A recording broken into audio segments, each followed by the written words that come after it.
1장 예수 그리스도의 복음을 전하다가 감옥에 갇힌 몸이 된 나 바울과 형제 디모데는 우리의 사랑하는 동역자 빌레몬에게 그리고 자매 아비아 및 우리와 함께 십자가 군사된 아키포에게 또 그대의 집에서 모이는 교회 모든 성도들에게 이 편지를 씁니다.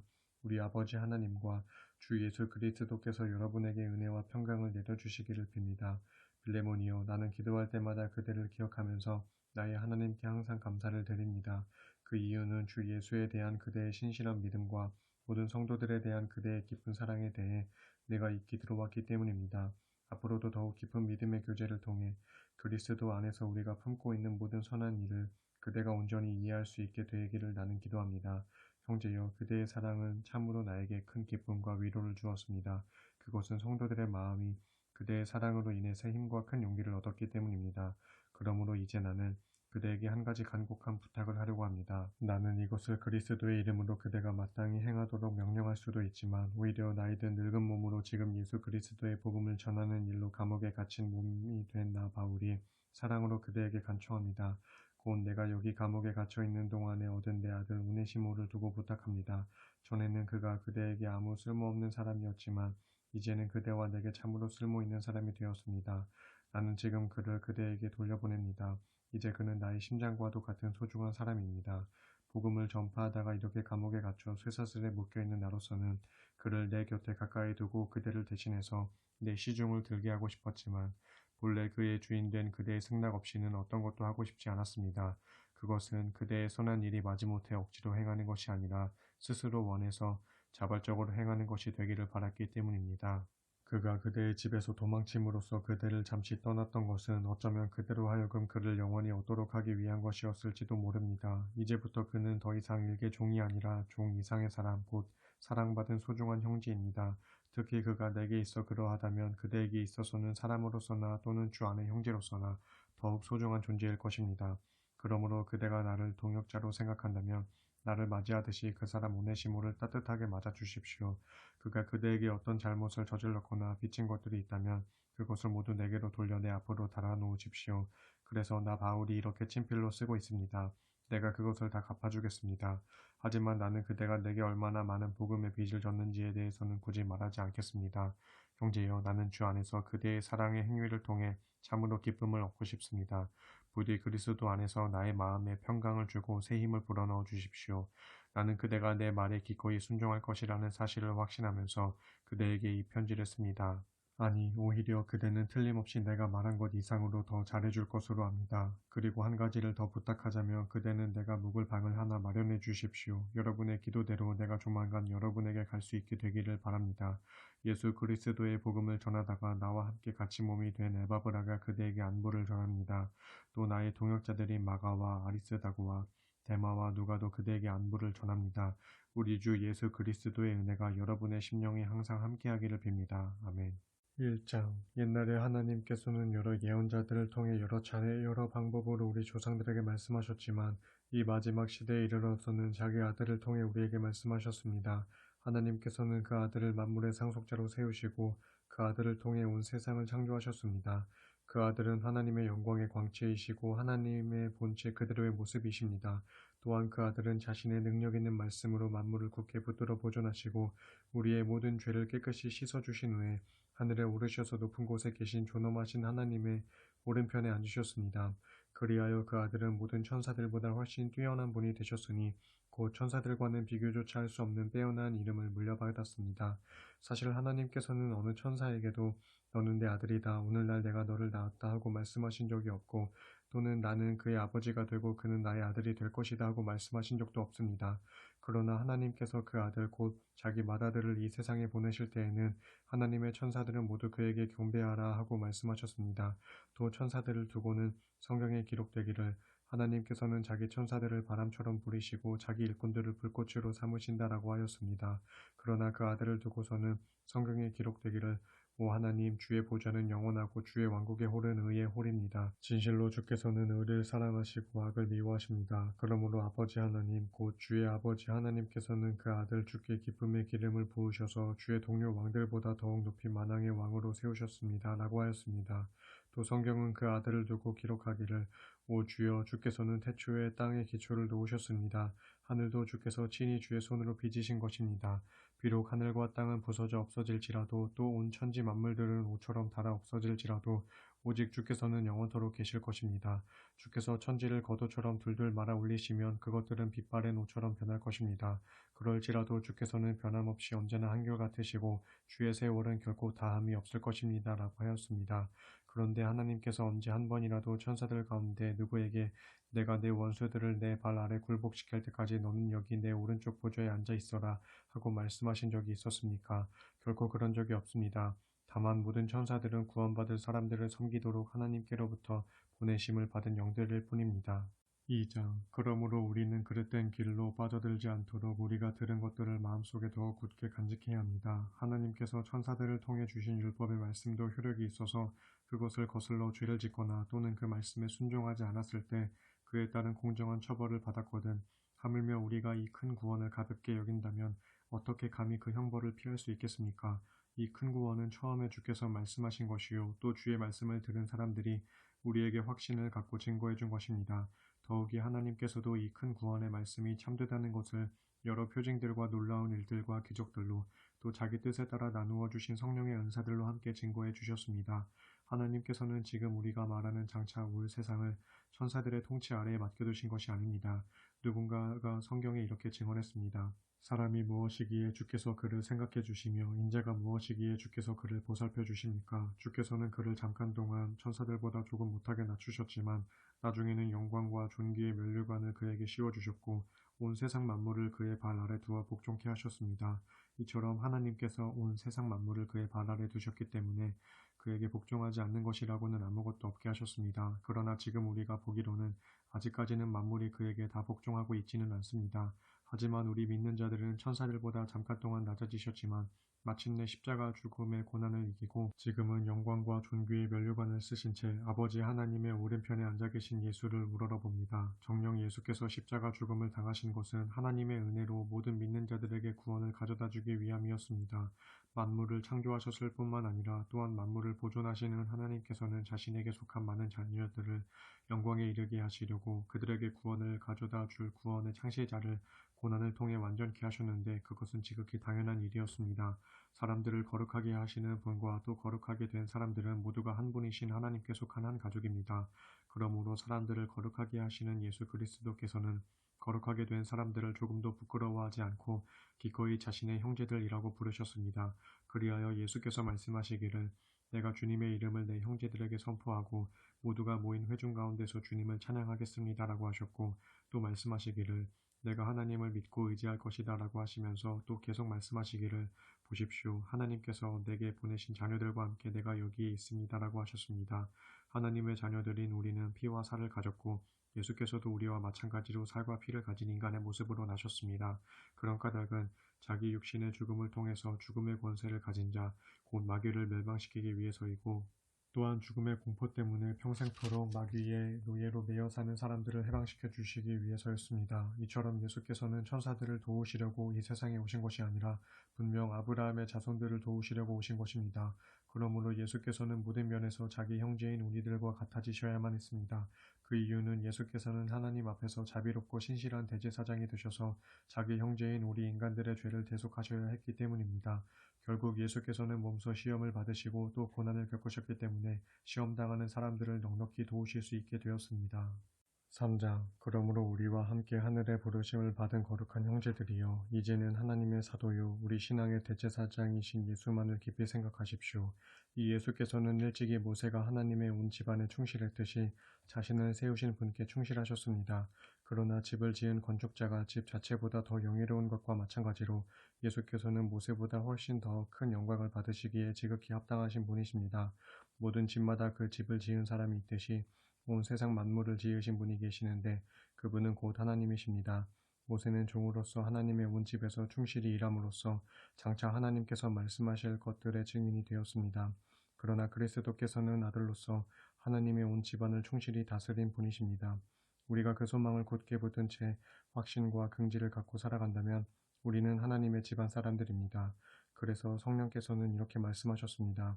오늘날 너희가 그의 음성을 듣는다면 너희 조상들이 광야에서 시험받던 기간에 반역했던 것처럼 너희 마음을 완고하게 하여 고집을 부리지 말아라. 너희 조상들은 거기 광야에서 나를 줄곧 시험하면서 40년 동안이나 내가 한 일을 지켜보았다. 그 때문에 나는 너희 조상들을 향해 분노하면서 이렇게 말하였다. 그들의 마음은 항상 곁길로 빗나가 있어서 나의 법도를 알지 못하였다. 이처럼 내가 너희 조상들에게 진노해서 맹세한 것처럼 그들은 결코 내가 약속한 안식처에 들어가지 못할 것이다. 형제들이여, 여러분 중에서는 아무도 불신의 마음을 품고서 살아계신 하나님을 떠나가는 자들이 없도록 삼가 조심하십시오. 도리어 여러분은 오늘이라고 말할 수 있는 매일의 그날 동안에 서로 권면하고 격려하여 아무도 죄의 유혹에 빠져 마음이 완고해지는 일이 없도록 하십시오. 우리가 처음에 가졌던 믿음의 확신을 끝까지 잘 유지한다면 우리는 그리스도께서 주시는 모든 복을 넉넉히 받아 누릴 수 있을 것입니다. 성경에 보면 오늘 너희가 그의 음성을 듣거든 너희 조상이 반역을 했듯이 그렇게 완고한 마음으로 고집을 부리지 말아라 하는 말씀이 있는데 과연 그의 음성을 듣고서도 하나님을 거역한 자들이 누구였습니까?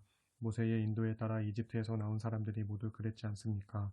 그래서 하나님께서는 그들로 인해 40년 동안이나 광야에서 진노하시지 않았습니까? 즉 죄를 짓고 광야에서 죽어 시체가 되어야 했던 그 사람들에게 하나님께서 진노하셨던 것이 아닙니까? 또 하나님께서 누구를 향해 자신이 주신 안식처인 그 약속의 땅에 들여보내지 않겠다고 맹세하며 말씀하셨습니까? 바로 하나님께 순종하지 않은 그 사람들에게 하신 말씀이 아니었습니까? 이로써 우리는 그들이 그 약속의 땅에 들어가지 못한 것은 결국 그들의 불신앙 때문이었음을 알 수 있습니다. 4장 하나님께서 준비해 두신 안식처에 들어갈 수 있다는 약속은 아직도 확고하게 살아 있습니다. 그러므로 그 약속이 아직 남아있는 동안에 여러분 가운데 혹여 그곳에 들어가지 못하는 사람이 생기지 않도록 두려운 마음으로 삼가 조심하십시오. 오늘날 우리와 마찬가지로 과거 우리 조상들도 기쁜 소식을 전해 들었습니다. 하지만 그들이 들은 기쁜 소식은 그들에게 아무런 유익이 되지 못했는데 그것은 우리 조상들이 그처럼 기쁜 소식을 전해 듣고도 그것을 믿음으로 받아들이지 않았기 때문입니다. 이는 하나님께서 그러므로 내가 진노하여 맹세한 것과 같이 그들은 결단코 내가 준비한 안식처에 들어오지 못할 것이다 라고 말씀하신 그대로입니다. 그러나 그 기쁜 소식을 믿고 받아들인 우리는 그 안식처에 들어갈 수 있습니다. 사실 하나님께서는 이 세상을 처음 만드실 때부터 이미 그 안식처를 마련해 두셨습니다. 성경은 창조의 일곱째 날에 대해 기록하기를 하나님께서는 일곱째 날에 모든 일을 다 마치시고 쉬셨다 하였고 그러나 여기서 하나님께서는 다시 말씀하시기를 그들은 결코 내가 준비한 안식처에 들어오지 못할 것이다 하였습니다. 그렇다면 어떤 이들에게는 하나님께서 준비하신 그 안식처에 들어갈 수 있는 기회가 아직 남아있는 것입니다. 하지만 불행하게도 우리보다 먼저 기쁜 소식을 들은 우리 조상들은 하나님께 순종하지 않았으므로 거기에 들어가지 못했습니다. 그러므로 하나님께서는 다시 오늘이라는 어느 특정한 날을 정하시고 앞서 인용한 말씀처럼 오랜 세월이 지난 후에 다윗을 통해 말씀하시기를 오늘 너희가 그의 음성을 듣거든 그 말에 순종하고 너희 고집을 부리지 말아라 하셨습니다. 그런데 만일 여호수아가 그들에게 참된 안식을 주었더라면 하나님께서는 훗날 다른 안식의 날이 올 것이라는 말씀을 하시지 않았을 것입니다. 그러므로 하나님의 백성에게는 아직 안식의 날에 대한 소망이 남아 있습니다. 누구든지 하나님께서 마련하신 그 안식처에 들어가는 사람은 하나님께서 자신의 일을 다 마치고 쉬셨던 것처럼 그 사람도 자기 일을 다 마치고 쉬게 됩니다. 그러므로 이제 우리는 우리 앞에 놓여있는 이 안식처에 들어갈 수 있도록 힘씁시다. 하나님께 불순종한 탓에 아무도 그 안식처에 들어가지 못했던 우리 조상들을 본받는 일이 없도록 해야겠습니다. 참으로 하나님의 말씀은 살아있고 능력이 넘치며 어떤 양날의 칼보다도 더 날카롭기 때문에 우리의 영과 혼까지 능히 찔러 쪼개며 관절과 골수까지 충분히 꿰뚫어서 파고듭니다. 뿐만 아니라 하나님의 말씀은 우리의 마음속에 있는 생각이나 의도조차도 모조리 다 밝혀냅니다. 그러므로 어떤 피조물도 하나님 앞에서는 숨을 데가 없습니다. 도리어 그분의 눈앞에 모든 것이 다 벌거숭이로 드러나기 때문에 우리는 우리 자신이 행한 모든 일들을 그분 앞에서 드러내놓고 해명해야 합니다. 그러나 우리에게는 하늘로 올라가신 위대한 대제사장이신 하나님의 아들 예수가 계십니다. 그러므로 우리는 예수께 대한 우리의 신앙 고백을 흔들림 없이 굳게 지키도록 합시다. 우리의 위대한 대제사장이신 예수는 우리의 연약함을 모르시는 분이 결코 아닙니다. 그분은 우리의 연약함을 충분히 동정하시는 분으로서 우리와 마찬가지로 모든 면에서 시험을 받으셨지만 우리와는 달리 죄라고는 모르시는 분입니다. 그러므로 우리는 확신을 갖고 하나님의 은혜의 보좌 앞으로 담대하게 나아가 하나님의 자비를 입고 또 때를 따라 도우시는 그분의 은혜를 받도록 합시다. 5장 대제사장마다 모두 사람들 가운데서 뽑혀 하나님께 예물을 바치고 속죄의 제사를 드림으로써 사람들을 대신하여 하나님을 섬기는 일을 합니다. 대제사장으로 봉사하는 그 사람 역시 연약함에 휩싸인 인간에 불과하므로 어리석고 빗나가는 다른 사람들을 관대하게 대할 수 있습니다. 대제사장이 다른 사람들의 죄뿐만이 아니라 자신의 죄를 위해서도 속죄의 제사를 드려야 하는 이유가 바로 여기에 있습니다. 그렇지만 대제사장이 누리는 이 같은 영예는 어느 누구도 자기 스스로는 얻을 수 없습니다. 아론과 같이 오직 하나님께 부르심을 받아야만 얻을 수 있습니다. 이와 마찬가지로 예수 그리스도께서도 스스로 자신을 높여 대제사장의 영예를 차지하셨던 것이 아닙니다. 다만 하나님께서 그에게 말씀하시기를 너는 내 아들이다. 내가 오늘 너를 낳았다 하셨고 또 다른 곳에서 말씀하시기를 너는 멜기세덱의 계통을 따라 세움받은 영원한 대제사장이다라고 하셨던 것처럼 하나님께서 그를 불러 대제사장으로 삼으신 것입니다. 예수께서 육신의 몸을 입고 이 땅 위에 계시는 동안 죽음에서 자신을 구원하실 수 있는 분께 큰 부르짖음과 많은 눈물로 기도하고 탄원하셨습니다. 그러자 하나님께서는 예수의 그런 경외심을 보시고서 그의 간절한 기도를 들어주셨습니다. 비록 예수께서는 하나님의 아들이었지만 몸소 고난을 겪음으로써 아버지 하나님께 순종하는 법을 배우셨습니다. 이 같은 순종을 통해 마침내 완전하게 되신 예수께서는 또한 자신에게 순종하는 모든 사람에게 영원한 구원의 원천이 되셔서 멜기세덱의 계통을 따르는 대제사장으로 아버지 하나님께 임명을 받으신 것입니다. 멜기세덱에 관한 일에 대해서는 할 말이 많지만 여러분의 배움이 더뎌서 알아듣도록 설명하기가 무척 어렵습니다. 사실 시간으로 보면 여러분은 이미 교사가 되었어야 마땅한데도 아직도 하나님의 말씀의 초보적인 진리에 대해 전반적으로 다시 배워야 할 형편입니다. 그래서 여러분은 단단한 음식을 먹을 만큼 자라지 못하여 아직도 젖을 먹는 가난아이의 수준에 머물러 있습니다. 젖먹이들은 아직 어린아이여서 올바른 가르침을 깨닫는 분별력이 부족합니다. 그러나 자라나서 어른이 되면 단단한 음식도 충분히 먹을 수 있게 됩니다. 어른은 지각을 사용하여 스스로를 부단히 단련시킨 결과로 옳은 것과 그른 것을 분별할 줄 아는 사람들입니다. 6장 그러므로 이제 우리는 그리스도교에 대한 초보적인 가르침을 넘어서서 성숙한 단계로 나아갑니다. 곧 죽음에 이르는 악한 행실에서 벗어나는 회개와 하나님께 대한 믿음과 세례와 안수와 죽은 자들의 부활 및 영원한 심판 등과 관련하여 새삼스레 다시 교훈의 기초를 닦는 일이 없어야 할 것입니다. 하나님께서 허락하신다면 우리는 분명 그렇게 할 수 있을 것입니다. 한번 깨우침을 얻어서 하늘의 은사를 맛보고 성령을 체험하고 하나님의 말씀이 얼마나 선하신가를 알고 또 장차 올 세상의 능력을 맛보고서도 그런 사람들이 넘어져 신앙을 버리게 되면 다시는 그들을 회개에 이르도록 새롭게 할 길이 없습니다. 왜냐하면 그런 사람이야말로 하나님의 아들을 다시금 십자가에 못 박고 대중 앞에서 크게 욕보인 셈이기 때문입니다. 땅이 그 위에 충분히 내리는 비를 잘 흡수해서 농사 짓는 사람에게 유익한 농작물을 공급해주면 그 땅은 하나님께 복을 받습니다. 그러나 가시덤불과 엉겅퀴만 무성하게 내게 되면 그 땅은 쓸모가 없게 되고 또 저주를 받아서 결국에는 불에 태워지고 말 것입니다. 그러나 사랑하는 여러분, 우리가 이런 말을 한다고 해서 그것이 여러분에게 적용되는 것은 아니라고 생각합니다. 사실 여러분에게는 구원에 이르게 하는 더 좋은 것들이 있다는 것을 확신합니다. 하나님께서는 절대로 불공정하신 분이 아니십니다. 그러므로 여러분이 여태 성도를 도와왔고 지금도 계속 돕고 있으니 하나님께서는 여러분의 선한 행실과 또 여러분이 하나님의 이름을 위하여 보여준 귀한 사랑을 잊지 않으실 것입니다. 여러분은 이러한 선한 열심을 마지막까지 변함없이 보여줌으로써 여러분의 소망을 확실히 이루기를 바랍니다. 그러므로 여러분은 게을러서는 안 됩니다.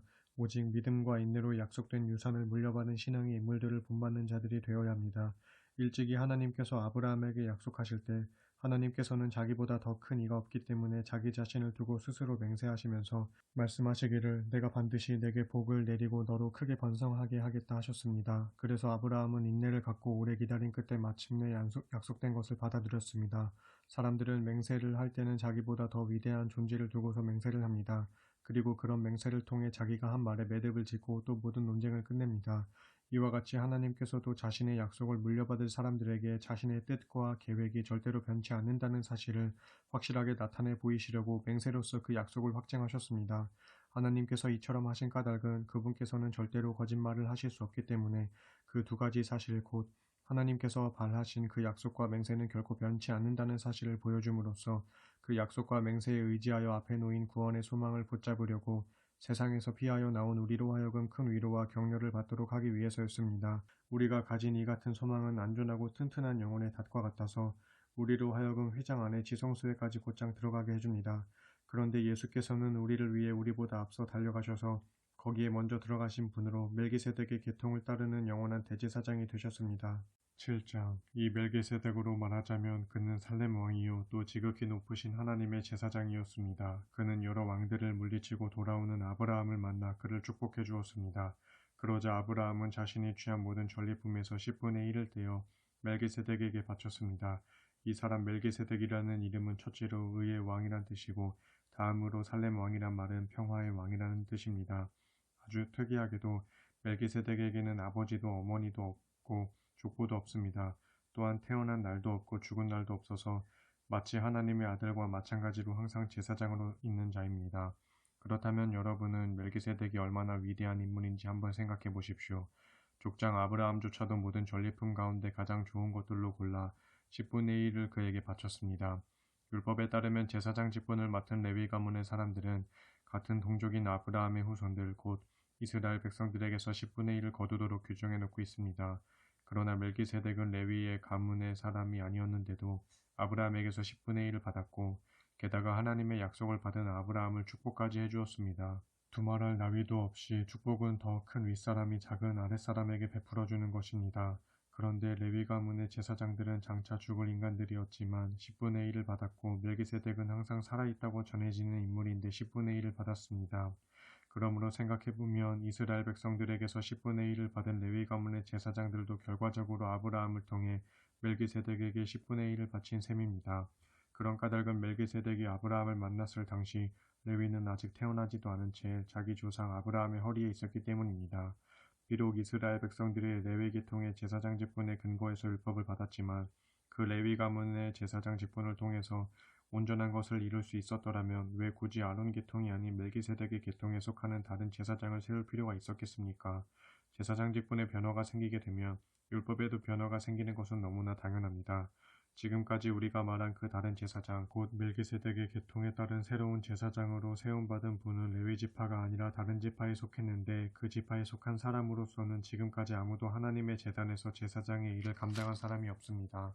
우리의 영원한 대제사장으로 세움받은 주께서는 분명 유다 지파 출신입니다.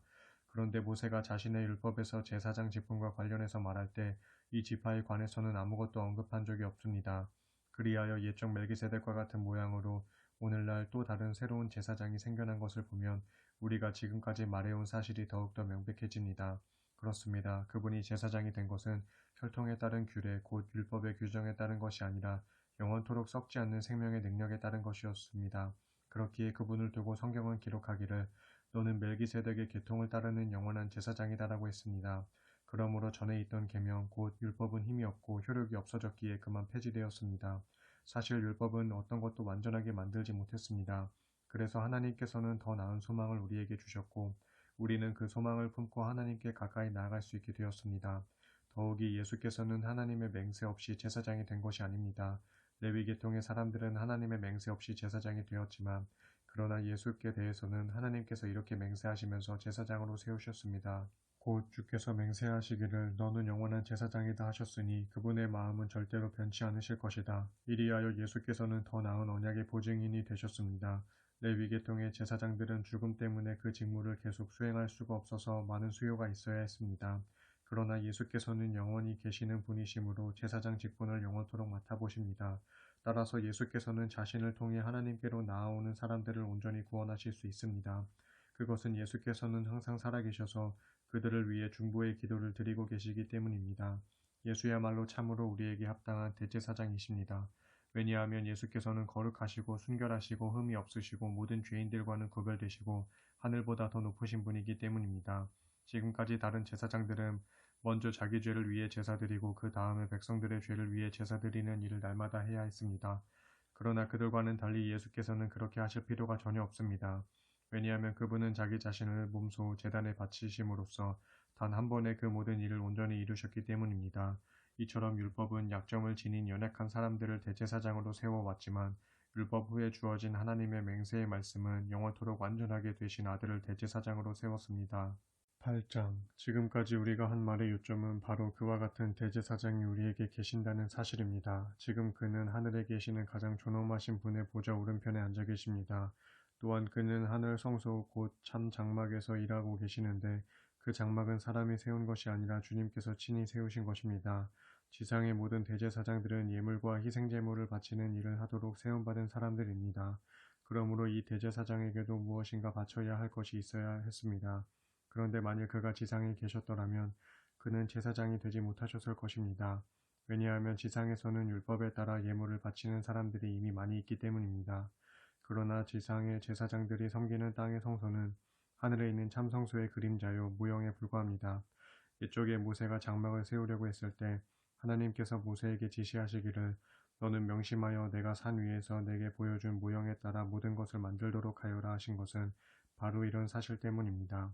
참으로 예수께서 받으신 대제사장의 직분은 레위기통의 대제사장 직분보다 훨씬 탁월한 것이었습니다. 왜냐하면 예수께서는 더 나은 언약의 바탕 위에 세워진 더 나은 언약의 중재자이시기 때문입니다.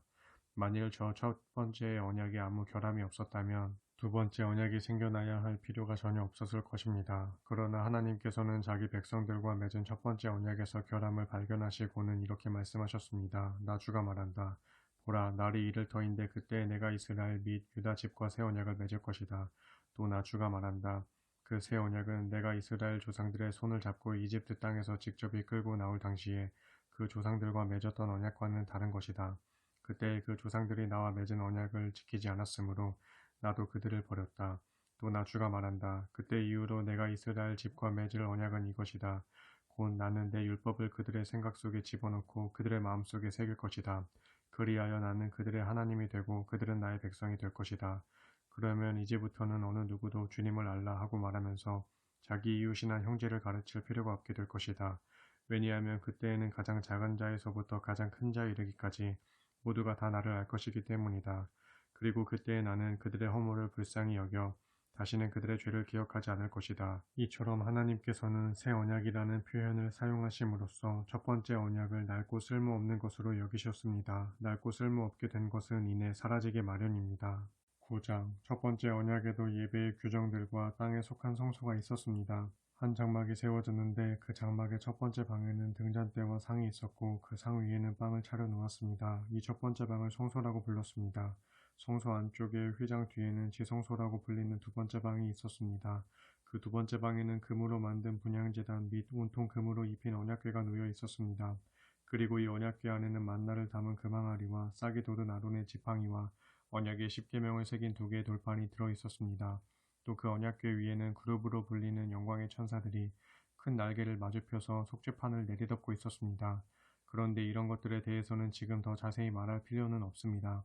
이상과 같은 것들이 성막 안에 갖추어져 있어서 제사장들은 언제나 첫 번째 방인 성소를 드나들며 자신들의 직무를 수행했습니다.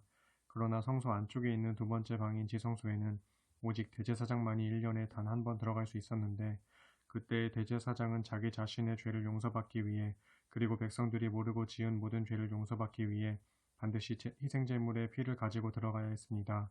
이런 사실을 통해 성령께서 우리에게 가르쳐 주시려는 것은 첫 번째 장막이 서 있는 동안에는 지성소에 들어갈 수 있는 길이 아직 열려 있지 않았다는 것입니다. 이 장막은 현 세대를 위한 비유로 오늘날 우리에게 교훈을 줍니다. 즉, 옛 제도 아래에서는 장막의 제사 규례에 따라 아무리 예물과 희생제물을 바칠지라도 예배하는 사람의 양심까지 정결하게 해줄 수가 없다는 것입니다. 따라서 그런 규례들은 먹고 마시는 음식 및 여러 가지 씻는 예식과 관련된 의식상의 문제들로서 장차 새로운 개혁의 질서가 들어서게 될 때까지 육체에 부과된 규례들에 지나지 않습니다. 그러나 이제 그리스도께서는 새 언약의 각양 좋은 것들을 주관하시는 대제사장으로 오셔서 사람의 손으로 지은 장막이 아닌 다시 말하자면 이 세상의 피조물들에 속하지 않은 더 위대하고 완전한 장막으로 들어가셨습니다.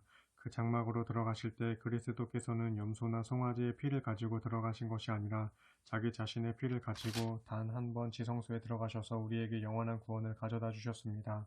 만일 옛 제사의 규례에 따라 염소 및 황소의 피와 암송아지를 태운 죄를 부정한 사람에게 뿌려도 그 육체가 깨끗해져서 거룩하게 될 수 있었다면 하물며 영원하신 성령의 능력을 힘입어 자기 자신을 몸소 흠 없는 제물로 삼아 하나님께 온전히 바치신 그리스도의 피야말로 더욱더 우리의 양심을 깨끗하게 해서 우리로 하여금 우리를 죽음으로 이끄는 모든 악한 행실로부터 벗어나게 해서 오직 살아계시는 하나님을 섬길 수 있도록 해주지 않겠습니까?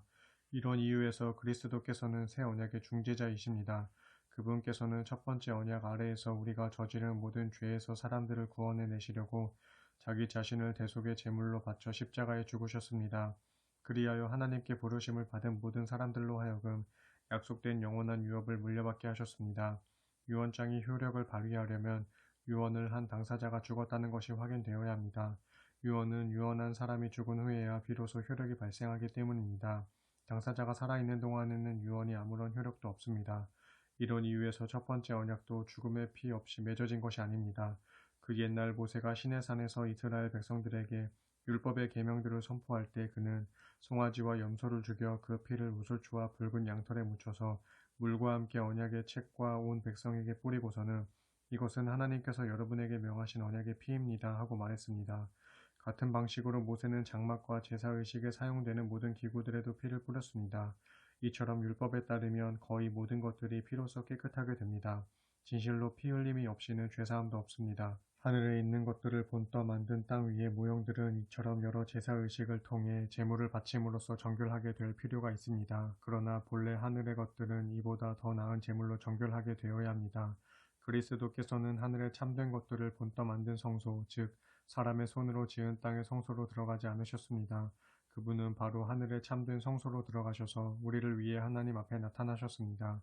땅의 대제사장은 해마다 짐승의 피를 가지고 지성소에 들어가야 하지만 하늘의 대제사장이신 그리스도께서는 자신의 몸을 여러 번 바치기 위해 거듭해서 들락거릴 필요가 없습니다. 만일 그래야 했다면 세상이 시작된 이래로 그리스도께서는 여러 차례 고난을 당하셨어야 했을 것입니다. 그러나 그분은 자기 자신을 제물로 바쳐 모든 죄를 없애시려고 마지막 시대에 단 한 번 나타나셨습니다. 사람은 누구나 한 번 죽게 되어 있고 죽은 다음에는 심판이 있습니다. 이와 같이 그리스도께서도 많은 사람들의 죄를 짊어지시려고 단 한 번 자기 몸을 제물로 바치셨습니다. 그런 후 그리스도께서는 이제 죄를 감당하기 위해서가 아니라 자신을 기다리고 있는 사람들을 구원하시기 위해 두 번째로 나타나실 것입니다. 10장 율법은 장차 있을 좋은 것들의 그림자에 불과할 뿐이고 실체가 아닙니다. 그렇기에 똑같은 제사를 해마다 반복해서 드릴지라도 예배를 드리기 위해 하나님께 나아오는 사람들을 온전하게 만들 수 없습니다. 만일 온전하게 만들 수 있었다면 더 이상 제사를 계속해서 드리지 않아도 되었을 것입니다. 왜냐하면 예배를 드리는 사람들은 단 한 번에 온전히 깨끗해져서 더 이상 죄의식을 가지지 않아도 되었을 것이기 때문입니다. 그러나 사실은 그렇지 않습니다. 땅 위의 성막에서 해마다 드리는 희생제사는 죄를 되풀이해서 상기시켜 줍니다. 그것은 황소나 염소의 피가 결코 죄를 없애줄 수 없기 때문입니다. 그러므로 그리스도께서 이 세상에 오셨을 때 이렇게 말씀하셨습니다. 주님께서는 제사와 예물을 원하지 않으셨고 오직 나를 위해 한 몸을 마련하셨습니다. 이처럼 주님께서는 번제물과 속죄제물을 기뻐하지 않으셨습니다. 그래서 내가 주님께 말했습니다. 보십시오 하나님, 내가 여기 있습니다. 나에 대해 성경에 기록되어 있는 대로 내가 주님의 뜻을 이루려고 이 세상에 왔습니다. 이와 같이 그리스도께서는 먼저 주님은 제사와 예물과 번제물과 속죄제물을 원하지도 기뻐하지도 않으셨습니다 하고 말씀하셨습니다. 사실 이런 것들은 모두 옛 언약인 율법에 따라 드리는 것들입니다. 그런 다음에 그리스도께서는 또 보십시오 하나님, 내가 주님의 뜻을 이루려고 이 세상에 왔습니다 하고 말씀하셨습니다. 이처럼 그리스도께서는 두 번째 것 곧 새 언약을 세우시려고 첫 번째 것 곧 옛 언약을 폐하셨습니다. 결국 하나님의 이런 뜻에 따라 이 세상에 오신 그리스도께서는 우리 죄를 없애시려고 자기 몸을 단번에 바치셨고 그 결과로 오늘날 우리는 거룩하게 되었습니다. 모든 제사장들은 날마다 제단 앞에 서서 자신들의 맡은 직무대로 똑같은 제물을 거듭 바치지만 그러한 제사가 우리의 죄를 없앨 수 없습니다. 그러나 그리스도께서는 우리 죄를 사하시려고 단 한 번 영원토록 효력 있는 제사를 드리시고 하나님의 오른편 보좌에 앉으셨습니다. 그 이후로 그리스도께서는 모든 원수들이 자기 발 아래 굴복할 때까지 기다리고 계십니다. 그리스도께서는 자신이 드린 단 한 번의 희생제사로 거룩하게 된 사람들을 영원토록 온전하게 만들어 주셨습니다. 이 사실에 대해서는 성령께서도 우리에게 명백히 증언하십니다. 곧 성령께서 말씀하시기를 그날 이후에 내가 그들과 맺을 언약은 이것이다. 곧 내가 나의 율법을 그들의 마음에 기록하고 그들의 생각 속에 새겨주겠다 하셨고 그러고 나서 또 덧붙여 말씀하시기를 이제부터는 내가 그들의 죄와 허물을 다시는 기억하지 않겠다 하셨습니다. 이처럼 용서가 다 이루어졌으니 이제는 더 이상 죄 용서를 위해 희생제물을 드릴 필요가 없게 된 것입니다. 그러므로 형제들이여 이제 우리는 예수 그리스도께서 흘리신 그 피로 인해 담대한 마음으로 하나님께서 계신 지성소에 들어갈 수 있게 되었습니다. 그 길은 예수께서 우리를 위해 지성소 휘장을 뚫고 열어놓으신 것으로 진정 새롭고도 살아있는 길입니다. 그런데 그 휘장은 바로 그분의 육체입니다. 우리에게는 하나님의 집을 다스리시는 위대한 대제사장이 계시고 또한 우리 마음은 그리스도의 핏부림으로 인해 악한 양심에서 벗어나 깨끗해졌으며 우리 몸도 맑은 물로 인해 정결해졌으므로 이제는 확고한 믿음과 진실한 마음으로 하나님께 담대히 나아갑시다. 또 우리에게 약속하신 분은 영원토록 신실하심으로 조금도 흔들리지 말고 우리가 고백하는 소망의 믿음을 더욱 굳게 붙잡도록 합시다. 그리고 우리는 서로 사랑하고 선한 일을 하도록 피차 돌아보고 격려합시다.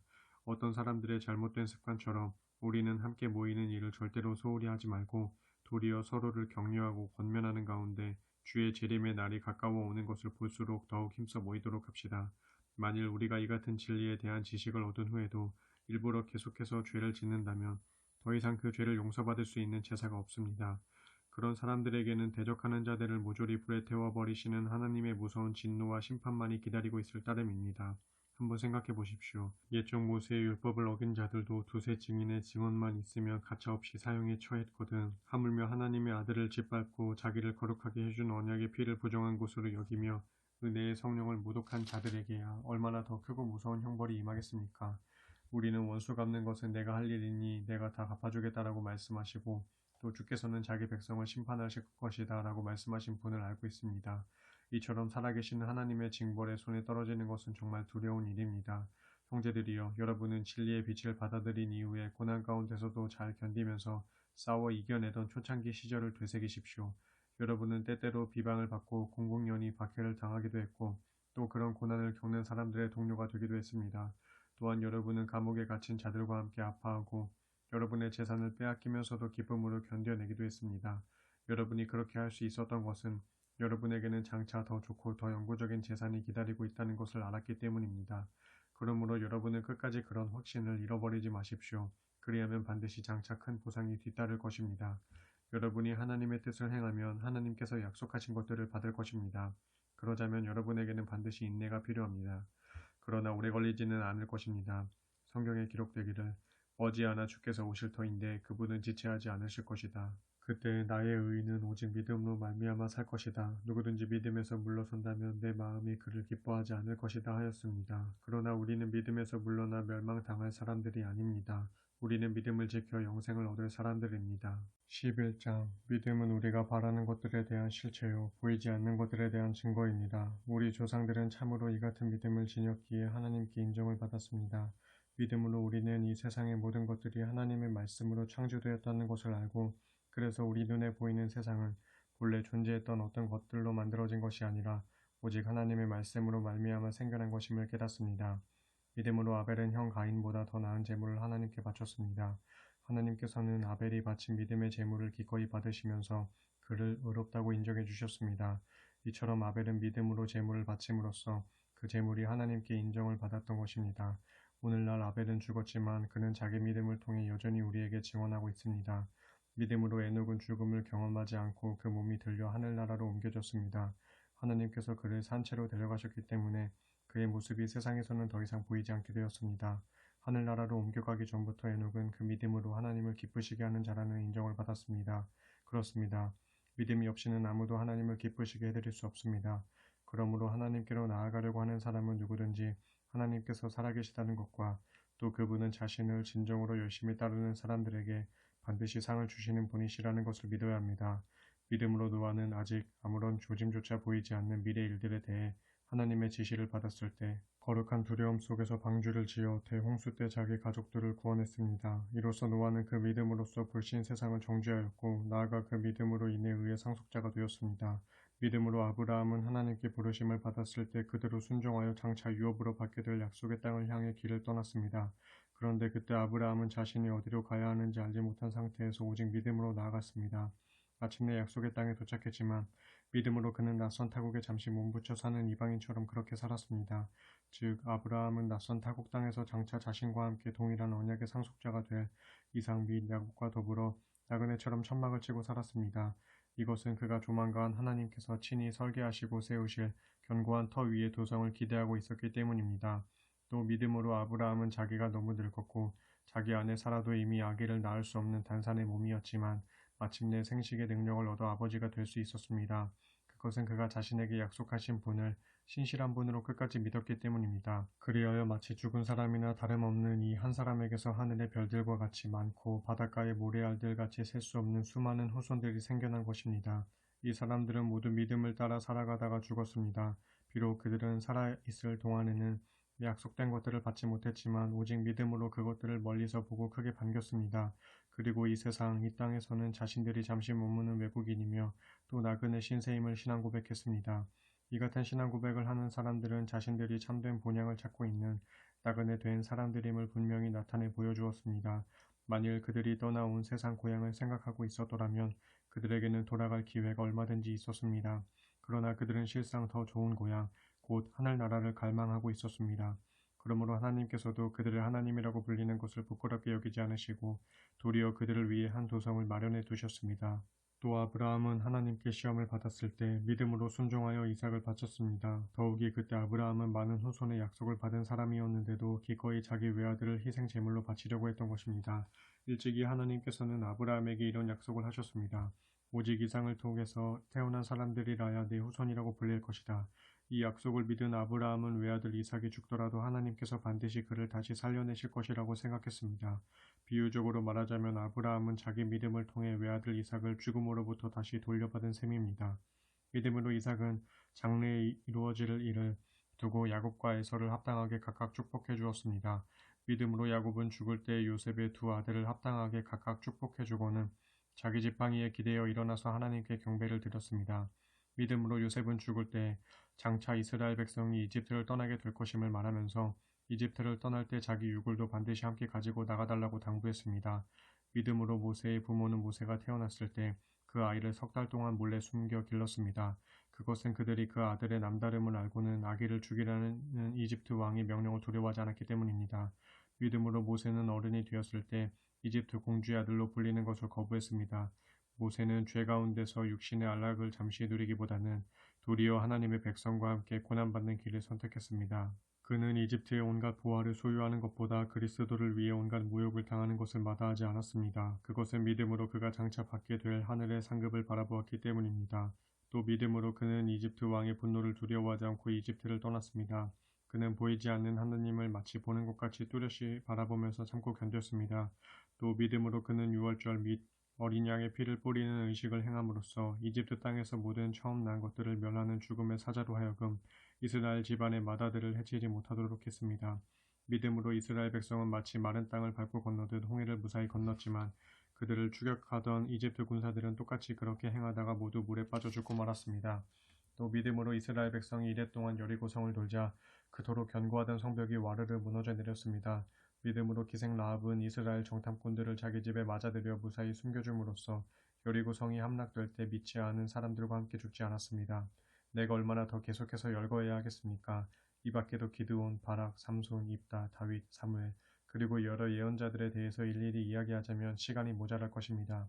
믿음으로 그들은 전쟁에서 이겨 나라들을 정복하고 하나님의 정의를 실현하고 약속된 것들을 받고 으르렁거리는 사자들의 입을 막고 맹렬히 타는 불의 위력을 꺾고 죽음의 칼날을 피하고 연약한 데서 도리어 강해지고 전쟁터에서 용맹을 떨쳐 이방 군대를 물리치기도 했습니다. 또 여자들 가운데는 부활의 기적을 통해 죽은 가족을 되돌려받은 기쁨을 맛본 사람들도 있습니다. 또 어떤 사람들은 믿는다는 이유로 심한 고문을 당했지만 구태여 풀려나기를 원치 않았습니다. 그것은 그들이 장차 더 나은 부활의 삶을 얻고자 했기 때문입니다. 또 어떤 사람들은 조롱을 받기도 했고 채찍질을 당하기도 했으며 심지어 쇠사슬에 묶여 감옥에 갇히기까지 했습니다. 그뿐만이 아닙니다. 돌에 맞아 죽은 사람도 있었고 톱질을 당해 몸이 두동강 나서 죽은 사람도 있었으며 칼에 찔려 죽은 사람도 부지기수였습니다.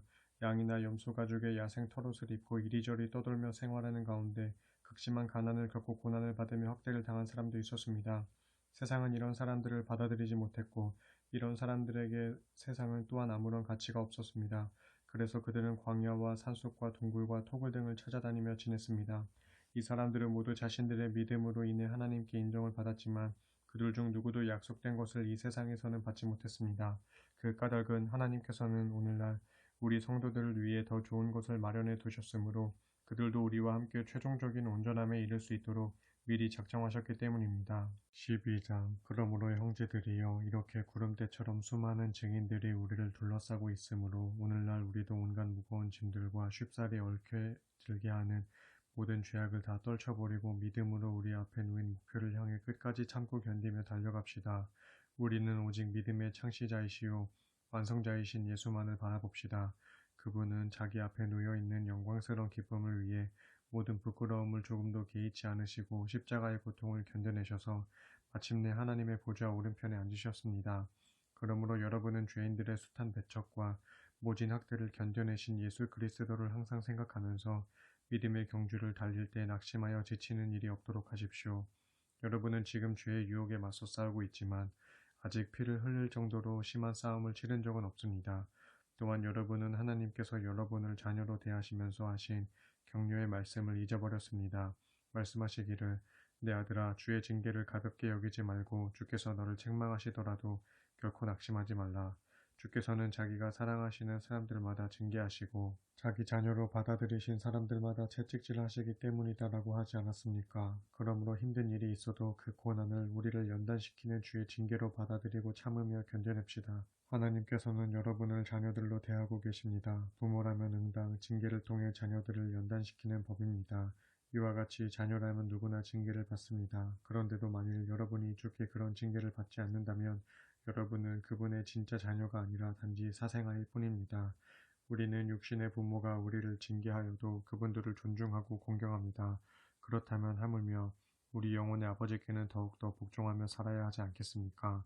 또 육신의 아버지는 자신이 좋다고 생각하는 방식에 따라 잠시 동안 우리를 연단시키지만 하나님께서는 우리의 유익을 위해 우리를 연단시켜 마침내 그분의 거룩함에 동참하게 하십니다. 무릇 징계를 통해 연단을 받을 당시에는 누구든지 즐겁지 아니하고 괴롭다고 생각합니다. 그러나 그런 과정을 통해 연단을 받은 사람들은 삶 속에서 의와 평강이 열매를 맺게 됩니다. 그러므로 여러분은 지쳐 늘어진 손과 연약하여 떨리는 무릎을 강하게 일으켜 세우고 여러분의 두 발로 똑바른 길을 힘차게 걸으십시오. 그러면 비록 절름거리는 다리를 가진 사람들일지라도 넘어지지 않고 오히려 낫게 될 것입니다. 모든 사람들과 더불어 평화롭게 살도록 힘쓰고 거룩한 생활을 열심히 추구해 나가십시오. 누구든지 거룩해지지 않고서는 아무도 주님을 뵐 수 없기 때문입니다. 아무도 하나님의 은혜에서 떨어져 나가는 일이 없도록 삶과 자신을 늘 살피고 또한 여러분 사이에 독초가 생겨나서 문제를 만드는 일이 없도록 잘 단속해서 그로 인해 많은 사람들이 피해를 입는 일이 없도록 주의하십시오. 또한 성적인 문란함에 빠지지 말고 그 옛날 야곱의 형 에서처럼 세속적인 불신앙의 사람이 되지 않도록 조심하십시오. 에서는 팥죽 한 그릇의 장자의 권리를 야곱에게 팔아넘긴 사람입니다. 여러분도 잘 알다시피 그 뒤에 에서는 아버지에게 장자의 축복을 받으려고 계속 매달렸지만 거절당했습니다. 후회의 눈물을 줄줄 흘리면서 축복을 간구했지만 이미 때가 늦었기에 회개의 기회를 얻지 못했습니다. 오늘날 여러분이 믿음으로 나아가 다다른 곳은 그 옛날 이스라엘 백성들이 율법을 받았던 시내산 같은 곳이 아닙니다. 곧 육신으로 나아가 손으로 만져볼 수 있고 맹렬한 불이 타오르고 검은 구름과 흑암이 뒤덮고 폭풍이 세차게 일고 나팔 소리가 크게 울리고 두렵고 큰 음성이 들려오는 그런 곳이 아닙니다.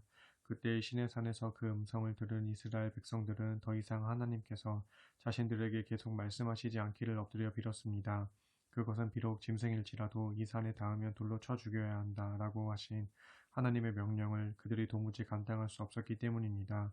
심지어 그 광경을 본 모세마저도 얼마나 무서웠던지 나는 너무 두렵고 떨린다 라고 고백했습니다.